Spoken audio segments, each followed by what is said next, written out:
خانه‌ام ابریست، یک سر روی زمین ابریست با آن.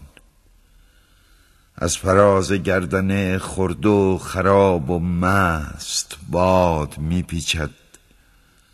یک سر دنیا خراب از اوست و حواس من.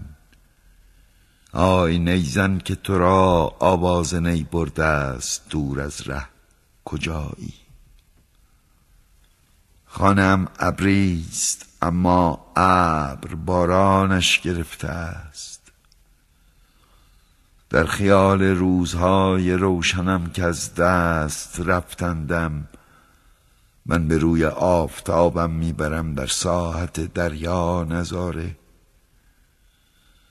و همه دنیا خراب و خرد از باد است و به ره نیزن که دایم می نوازد نی در این دنیای ابرندود، راه خود را دارد اندر پیش.